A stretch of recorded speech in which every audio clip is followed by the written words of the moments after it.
Cryptocurrencies are the fastest growing technology in history, full stop. I worked at Netscape during .com days. This is growing faster than that. It's growing faster than the smartphone revolution. So it's here to stay. Now, the reality is that companies like Abra and exchanges are highly regulated today, right? I heard Sam on this morning talked about money transmission regulations, which is how most exchanges are regulated. We issue our high yield interest earning accounts, Abra Earn, through a trust bank, right?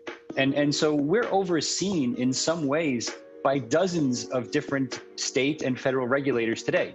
We run an AML program, we're compliant with the Bank Secrecy Act. So to say that it's the Wild West is a bit of a stretch.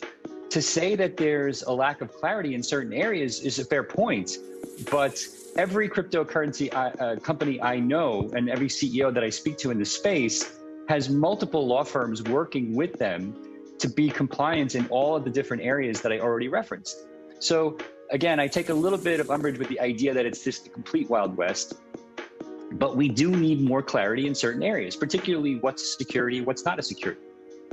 Let's talk a little bit about the Dalio point, which seems to be the existential one here. Governments which issue sovereign currencies probably don't have the, well, some are saying they're going to use them, but others are saying they're going to have their own cryptocurrencies, but many of them must feel threatened here. What about the idea that if these currencies really get successful, not to say they aren't now, but really get into wide use, that governments will squash them? There's this underpinning to the very idea that they can do anything to stop it. And you know, a truly decentralized currency or asset like Bitcoin is effectively unstoppable now, right? Whether it's the Supreme Court talking about software as free speech, or the fact that it runs on the global internet, which has no off switch, right? And that's the beauty of this so-called proof of work mining, is that when China basically said you can't mine here, it very quickly moved somewhere else. And if the US was to ban it, it would go somewhere else, and so on and so on and so on. So I think there are centralized currencies that you can shut off, have an off switch, and the government may find different ways to regulate if they're, you know, breaking myriad laws. But Bitcoin is here to stay. And I think that while I have huge respect, and he's a hero of mine, Mr. Dalio, I actually don't agree with him on this point.